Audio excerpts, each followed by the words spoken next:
It's finally here. Nolan's most recent work, an adaptation of Homer's epic poem from thousands of years ago, filmed entirely in 70mm IMAX and showing in 6 different theatrical formats, Christopher Nolan's The Odyssey has hit theaters. I just saw it last night, so let's discuss. What exactly is the big deal with The Odyssey? Is it good? Is it bad? Is it worth all of the hype? What have the critics been saying? Should you see it, and should you see it in IMAX? Let's talk about it.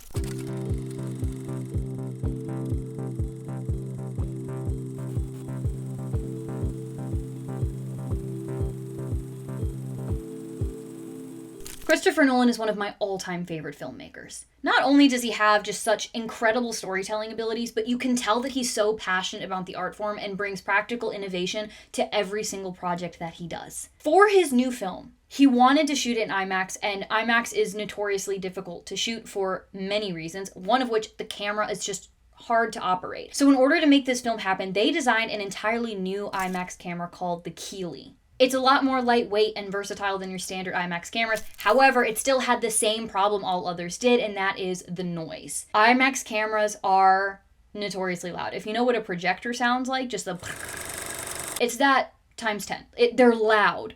So in addition to designing a new IMAX camera, they designed something that they called the blimp, which is basically a big box for the camera to go inside that muffles the sound of the camera.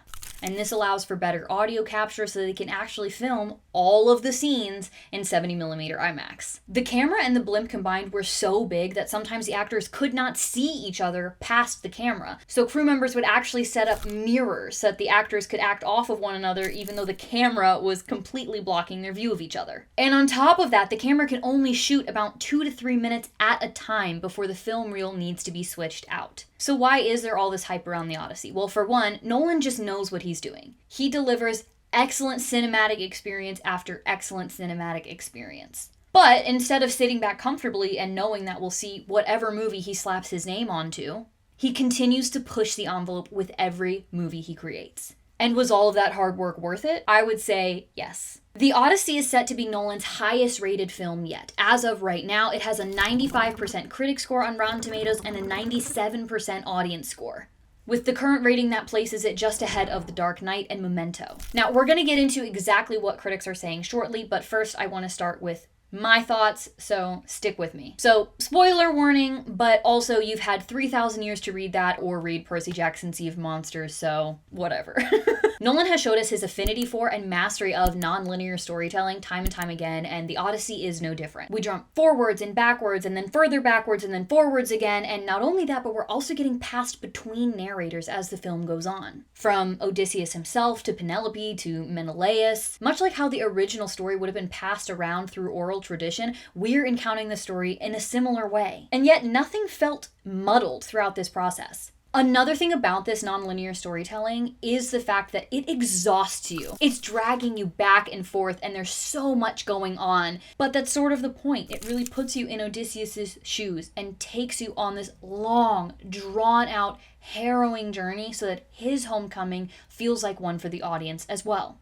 And additionally, with this theme of oral traditions, the movie opens up with Travis Scott's kind of bard character telling the song of Odysseus, and he kind of stamps his staff on the ground repeatedly as he's telling this story. It's a pretty brief scene, but then you go all the way to the end of the movie, and I mean the very end. Like, the screen cuts to black, the credits are about to roll, and we hear that staff on the ground again, which sort of reminds us that this whole movie is the Song of Odysseus. Nolan truly focused on the original oral tradition of the story in a way that I really appreciated. Another motif of almost musical nature that I really liked is Odysseus's bow. Of course, the stringing of the bow is incredibly important in Odysseus's return, but they did so much more with it in the movie. At the very, very beginning, as the characters are singing the songs of Odysseus and talking about him, we see bits and pieces, but we don't actually see his face at first. We see his arms as he chooses to adopt the dog Argus, or we see his back as he's walking with his wife Penelope, but we don't see his face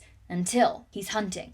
He strings the bow, and we pan up to see his face. Just as his ability to string the bow reveals his identity in the end of the film, his identity is revealed to us as an audience in the same way in the beginning.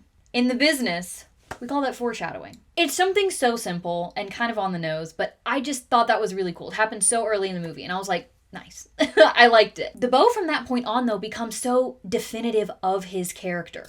He plucks the bow when he hunts, which makes this musical strumming sound, which I'm not sure if a plucked bow actually sounds like that, but it sounded great in the movie. It was really cool. So in this opening scene, he plucks the bow, the boar runs at him, he gets injured because he alerted the boar to his whereabouts. He's asked, why does he do this? And he sort of frames it like this. It's about making a fair fight. It's about honor. That single act tells us so much about his character, and more importantly, kind of gives us a reference point for how far he's going to fall. And Matt Damon portrayed that fall well. He was so good at portraying this cunning leader and this determined warrior who just wants to get home. But at the same time, as the movie goes on, he really delves into the vulnerability of Odysseus and shows us that he is so full of guilt and regret and has, in some cases, forgotten what honor truly means. And I really love how the character of Athena reflects that. She is this vision of all of his regret that follows him around.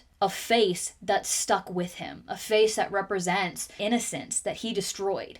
And Zendaya didn't have much screen time, but damn, did she work the screen time she did have. One of my favorite acting moments came from Anne Hathaway. Earlier in the film, Odysseus is telling Penelope he's going to go off to war and he's not sure that he will return. And he tells her that she should probably marry in his absence. And she slaps him. It's sudden, it's a raw moment, and it reveals so much about these characters and their history and their relationship that words just cannot. All of the performances were great across the board. I could go on, but it even goes all the way to like the background performance. A lot of people die in this movie, spoiler, but even those who were getting eaten by Polyphemus or snatched up by Scylla were giving amazing performances. I also want to talk about the overall look of the movie here, because there has been a ton of discussion about the historical accuracy or the shooting locations or the casting and the costuming and on and on and on and on, right?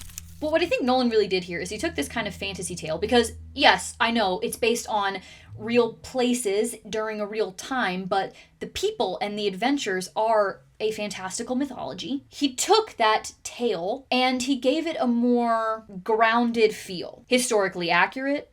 No. Entirely realistic? No. But it felt believable. It wasn't super flashy, and it also wasn't exactly striving for realism.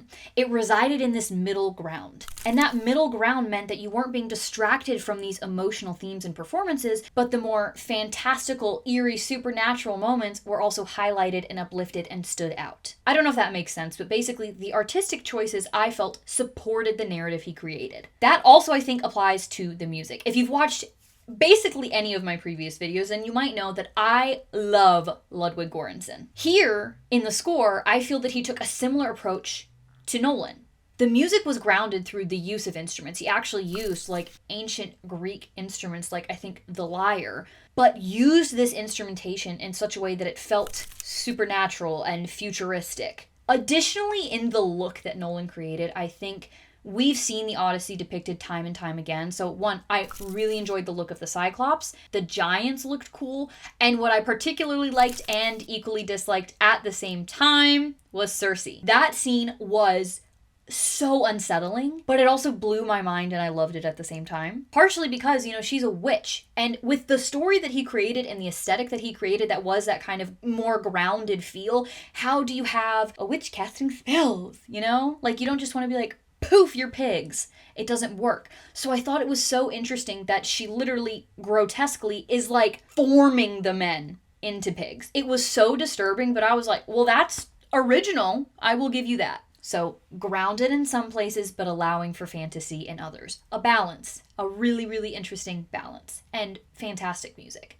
And final thing, I'm done. I swear. I did not expect this movie to present such relevant themes to today. It wasn't just about a journey home. It wasn't just about a war. It was about letting go. Letting go of your past. Letting go of your guilt. Letting go of control. Calypso tells Odysseus, if he wants to get home, it's about letting go. And that's exactly what he does. both in sacrificing himself to Poseidon's wrath and floating in the sea, but also letting go by really confessing in a way. Confessing to Penelope, confessing to himself, and kind of connecting with this image of guilt that Athena represents in talking to her and connecting with her and remembering the things that he did and coming to terms with that. But an even more interesting theme than letting go was the use of Zeus's law throughout the film. It's talked about time and time again. Essentially, the Greeks believed that you needed to show kindness and hospitality to everyone because you never know when someone is going to be a god in disguise. And if you know anything about Greek mythology, you know that the gods loved their disguises. And most every conflict in this movie draws back to Zeus's law. Odysseus has trouble returning home and coming to terms with the person that he's become because he believed that he violated Zeus's law so severely by breaking into Troy through the deception of a gift. He violated a basic trust that exists between people in doing so and saw how severe the consequences of that were. And once again, that's what this kind of image of Athena represents to him. Additionally, we see what Penelope and Telemachus are dealing with. I just realized my phone's been turning this whole time, I think. So that's helpful. Anyways, Zeus's law won't allow Penelope and Telemachus to evict the suitors. Instead, they have to feed them and welcome them, despite how disrespectful they are. And of course, we see the suitors continuously be disrespectful to anyone they consider beneath them. The basic trust and respect between people is disintegrated. And throughout the present-day segments of this film, one of the reasons that they're so worried about who is going to be on the throne is because there's the threat of people from the ocean, raiding and pillaging and destroying. And by the end, you come to realize that these pillagers are veterans of the Trojan War returning home. They've been so scarred and so broken that they have lost respect for one another and are leaving destruction in their wake. And this is such an important theme in today's world. We judge one another and disrespect one another and refuse to talk all too often. There is a basic rule of common decency and respect between people. And it's been getting continuously buried between rhetoric that tells us it's okay to just blindly hate one another. This film really asks you to think about how much respect for one another we've already abandoned and where it will take us if we continue to do so. But it ends with a message of hope, as Penelope and Odysseus are going to venture off to honor those who have fallen. And they say that Zeus's law can be rebuilt. That wasn't very quick. My apologies. Anyways, let's look at what the critics have to say. This review says, "This is what art can be, and it just took one of the oldest stories in our world to remind us of all we can accomplish." There's been so much discussion about what is going on with cinema and how no one wants to go to the theaters anymore, but that's not true. We just want movies made by passionate people. This is what that is. If there is passion, there is art. This review says, "It's crazy how much was poured into making this movie. The end result is worth every bit of effort Nolan and his cast and crew endured to make it happen." Like I said, the amount of innovation and dedication that Nolan brings to every single one of his movies is mind-blowing, and this one just raised the bar yet again. It was fantastic. You can tell that so much effort was put into this movie. It's just so good. This review says, "I also went into it blind. I didn't even watch a trailer. I was really surprised by how invested I was. It's a long film, but I wasn't bored at any point, and I was waiting for the conclusion. I needed to know what happened." And like I said earlier, this is a movie that exhausts you intentionally, but it's a journey that you are with them on every single step of the way. That non-linear storytelling seems like it could really get in the way of the narrative and of audience investment, but it just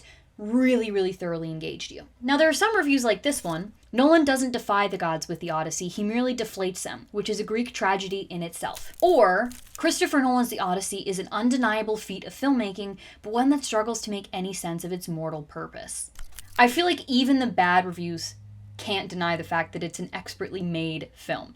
They might not like the writing, they might have not really connected with the themes as much, but even the negative reviews have praise for this film, and I think that speaks volumes. And the final review that I'll leave you with that leads us into the final question of this video is, "No 21st century film that I can think of deserves to be seen on a huge screen as much as this one." Should you see this movie? Yes. I think this is the cinematic event of the year. I know when Project Hail Mary came out, everyone was like, this is the best movie of the year. I was hesitant to say that from the get-go because I knew that The Odyssey was coming and it was going to absolutely blow us away. This was a feat of filmmaking, of acting, of collaboration, of storytelling. You should see it. Should you see it in IMAX? I haven't seen it in IMAX yet. That is what I'm planning to do. See it in IMAX. If you can see it in 70mm IMAX, do that, because that alone is like a once in a lifetime experience. But I don't usually go see films at IMAX. Nolan gets IMAX treatment. He just does. He's earned it. It's an epic movie of epic proportions. See it on the biggest screen you can, and then tell me what you thought of it. Yeah, thanks for sticking around. Thanks for hearing about all that. Let me know what you